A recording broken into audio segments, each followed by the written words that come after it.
The flame of betrayal. The Galactic Council was meant to be a bastion of diplomacy, a unifying force among the stars. But when Ambassador Elias Carter, humanity's first representative, stood before the Council to plead for Earth's full membership, he was met with hostility. The Zalari, a reptilian race that held significant power, accused humans of being too aggressive, too unpredictable. Without a trial, without a chance to defend himself, Carter was sentenced to death for crimes against the galactic order. Before the eyes of billions watching the broadcast across the galaxy, he was burned alive in a cruel spectacle meant to send a message. But the message humanity received was not submission. It was war. The War Council. On Earth, the United Terran Directorate, UTD, convened in an emergency session. There was no debate. No discussion. The flames of Carter's execution were still seared into the minds of every human alive. Admiral Helena Vasquez, Supreme Commander of the Terran Fleet, stood before the Directorate. "They burned our diplomat alive," she said, her voice cold as the void. "We will burn their worlds in return." The Terran war doctrine was enacted. Every ship, every weapon, every soldier, mobilized. Earth's hidden fleets, built in the dark beyond the Council's knowledge, were ready, the first strike. The Galactic Council believed humanity was weak. They believed Earth's military was primitive. They were wrong. The first target, Zalari Prime, the homeworld of the species that ordered Carter's execution. The Terran fleet arrived in force, deploying kinetic bombardments that shattered cities within minutes.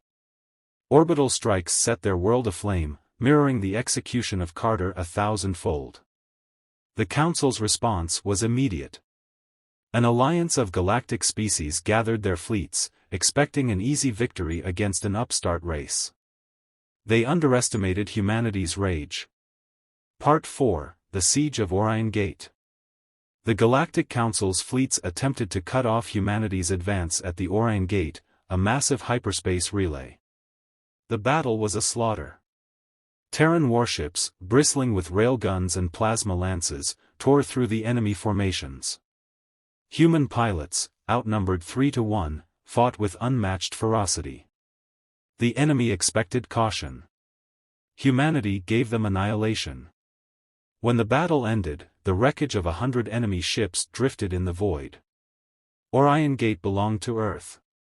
The path to the Council's core worlds was open. Part 5, The Fall of Diplomacy. Desperate, the Council attempted to negotiate. They sent envoys, pleading for humanity to stop. But every human remembered Carter's screams. There would be no peace.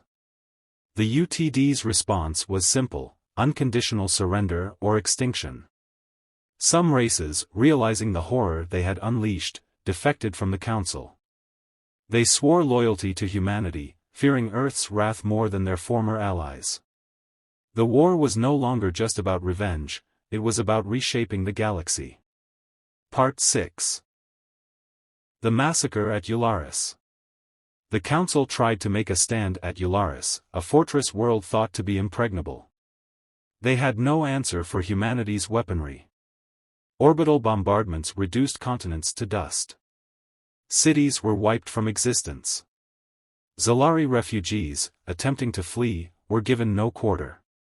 Humanity had become the nightmare of the stars. When the battle ended, only silence remained. Part 7, The Council's Last Hope. In desperation, the Council activated the Aegis Protocol, a hidden superweapon buried deep within the capital world of Erythian. It was meant to be their last line of defense, a doomsday device capable of tearing entire fleets apart.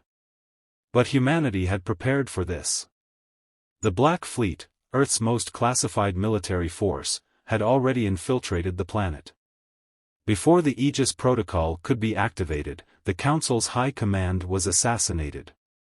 The device was seized, and humanity turned it against their enemies. Part 8, The Purge of the Council. With the Council shattered, humanity swept across the remaining strongholds, hunting down every last leader who had sanctioned Carter's death. No mercy was given. Entire species that had stood against Earth now faced genocide. Some surrendered, their civilizations spared in exchange for absolute servitude. Others fought to the last, and were erased from history. Part 9, The New Order. The war was over. The Galactic Council was gone. In its place, the Terran Dominion was born. Humanity ruled, not as conquerors, but as executioners. The galaxy had learned its lesson: to defy Earth was to invite oblivion. Human soldiers patrolled alien worlds, enforcing Terran law. What had once been a republic of species was now an empire of one. Humanity had achieved total dominance.